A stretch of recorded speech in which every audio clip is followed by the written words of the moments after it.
So as we continue the draft videos, we're going to talk about the Knicks at number 9, and I'll get to the other teams, don't worry about that, but I'm skipping ahead a little bit. Number 1, because the Knicks get views, and then number 2, I'm a little tired of talking about the same 4 players every video. So now that we're down at number 9, a lot of these guys that I've been talking about, Mo Bambas, the Jared Jacksons of the world, they're going to be all off the board. So I think the conversation becomes a little more interesting with the Knicks. And a lot of draft boards think that the Knicks are going to go with Collin Sexton at number 9. And I think the most interesting thing there is just going to come down to what do they think of their point guards on the roster right now. Mainly Ntilikina and Trey Burke. I mean, I think Ntilikina, right now, he's in this spot where he could end up being a better shooting guard than point guard. They did try out him at the 2 to close the season, and I believe it didn't go that well. But defensively, he's definitely ready to play that, and I think he'd be fine there. And then on offense, what the scouts would always say about him is, well, the handle and the creating is going to take a while, or it's never going to totally be there, but the shooting should be good, which, you could rationalize that as a 3-and-D off-ball kind of player. But then this season, his three-pointer wasn't totally there, and his handle was actually better than a lot of people thought it would be. So who really knows with Frank? And then with Trey Burke, I mean, could he be this legit, offensive player now? I mean, maybe. I wouldn't pass up on someone who I really liked in this draft based on what Trey Burke did for this one season. But it was a good sign nonetheless. I think the Collin Sexton pick makes some sense. If you want a guy who is going to go all out, is going to be able to attack the basket, and while I don't think he has Dennis Smith potential there, he's not far away from that either.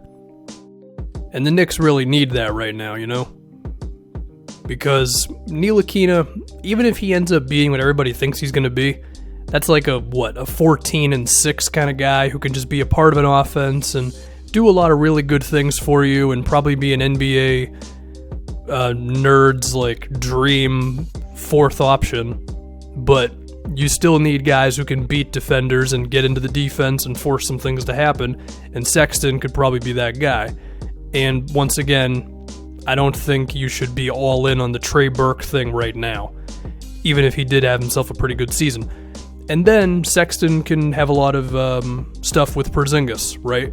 Pick and rolls, pick and pops, and if you have a ball handler who's a real threat to get into the paint, and he's involved with Porzingis,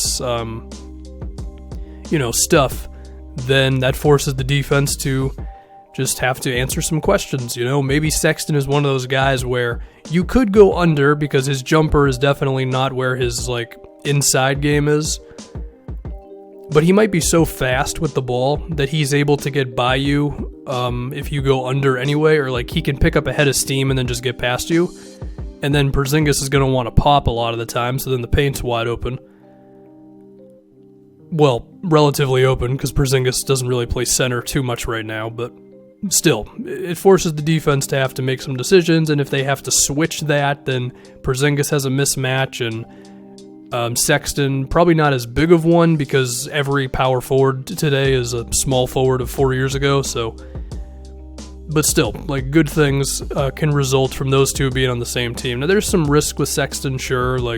He's not a natural playmaker. The jumper it's there, but it's not totally there, and he also needs to learn how to control himself a little more. He's not perfect, but I can definitely see the rationale there.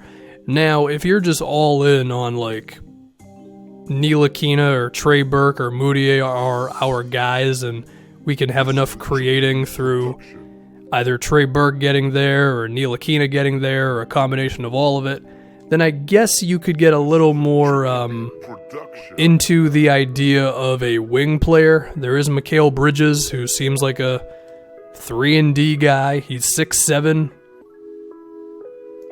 and he just seems like the next coming of Robert Covington. Now, that's a nice guy to have, but you'd have to really love the perimeter players on this team, and I don't think I'm there. I don't think any of them are good enough to where you pass up on what Sexton can give you as a creator. I think a similar thing with Mikal Bridges could be said for Miles Bridges. Now, he's a little bit more like... He's a little closer to like Tobias Harris, where he can do some things inside, whereas a guy like Covington is going to be more outside a lot of the time. But Miles Bridges is also interesting when it comes to his rebounding. It seems like his shooting can be there, and, you know, the defense seems pretty okay as well with him.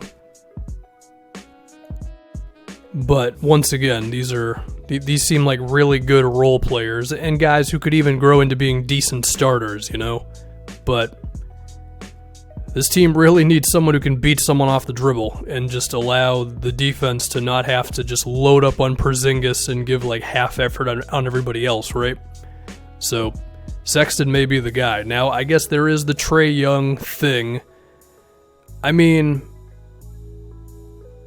if you look at this team right now defensively, Porzingis is good, right? You got Kanter at center. He's a wash on defense. You got Kyle O'Quinn, who's not bad, but is not good enough to play a high amount of minutes at center for you. And while I think Ntilikina can be one of the better defensive guards in the league, I think there's not enough like great defenders on this team to make up for what Trae Young could end up being for you. And that's too bad, because if he ends up being like what his supporters believe he can be in the NBA, then him and Porzingis together could be a nightmare. Just having Porzingis screen for Trae Young, or hell, having some sort of like ways where they're both moving off the ball could be super tough to defend. But I just keep going back to, they don't really have that defensive center who can make up for their point guard not being so good. I mean, what you could try to do, and by the way, he might not be available at this point because a lot of mock drafts have him going before number 9, but I do think there's a lot of uncertainty with Trae Young as well. You know, like you could put him on like the other team's weakest defender and all that, but this isn't a Luka Doncic situation where Doncic is not a natural defender, but he's also like 6'8" and strong as hell. So it's tough. Also should be said, Collin Sexton could be a very good defender because he's more athletic, and he's also got quite a few inches on Trae Young when it comes to his wingspan, even if they are like kind of about the same height. So that's another thing, you know, you select Sexton, and that cleans up some of your defense a bit. And if you were all in on this Ntilikina off-guard thing, then between Sexton and Ntilikina, that could be very tough to score on for a lot of NBA backcourts, you know? And then if Courtney Lee can linger around as being a solid enough defender on the wing, and then Porzingis can keep on progressing to being a pretty good defender. I think he's a better shot blocker than he is overall defender, but he's not bad. And then if you could just find a center who's not Enes Kanter, then you could be good. You could be a damn good defensive team. So there's all that for you. I don't know, maybe I just think Collin Sexton will be better than Trae Young. I could end up being dead wrong on that one. But I don't know, Trae Young is such a tough one to figure out. I think everybody kind of has like a similar thing with him, you know, it's the shooting, while it's not as good as Steph Curry, which I think we do need to remember a little bit, but it's still damn good, but it's a matter of, is the handle going to be there? Is he going to be athletic enough? Is he going to be strong enough? And then, is he just not going to be a disaster on defense? Who knows? Now we can talk about Wendell Carter Jr., which is a guy who could end up being gone here too, and I'm going to talk about the Bulls later. Decent chance they could go with him, where they're selecting a number 7, but if he's potentially available, that could be interesting. I think he definitely has more defensive potential than Enes Kanter does, and I think he would, probably not in his rookie season, but if Kanter ended up being on this Knicks team long term, he could probably move Kanter to the bench eventually, which is where I think he is better.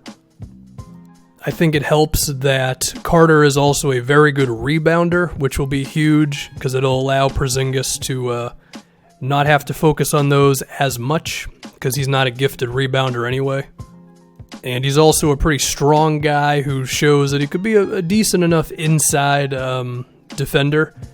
Now, I guess there is a fear with him at center just because he may not be like the most athletic guy in the world, but it seems like he can move well enough combined with his smarts to where he can still be good. And if you have a guy in Carter Jr. who can stretch the floor, grab rebounds, give you some toughness, help out Porzingis on the whole like front court things, then that could be a pretty damn good center for you. A nice contrast between Porzingis and Carter Jr. So I think for me, I don't think Wendell Carter Jr. is going to be available at number 9. So it does seem like the Knicks are probably going to end up with Collin Sexton, which I think is a fine pick for them. I think he provides them with the creating and everything that they need and should help them out on defense as well. So an interesting talk with the Knicks. I kind of talked myself into Wendell Carter Jr. being the best thing for them. So, if this was 2K, maybe they would trade up and guarantee themselves him, but still, I think they're in a position to get themselves at least a decent enough player, right?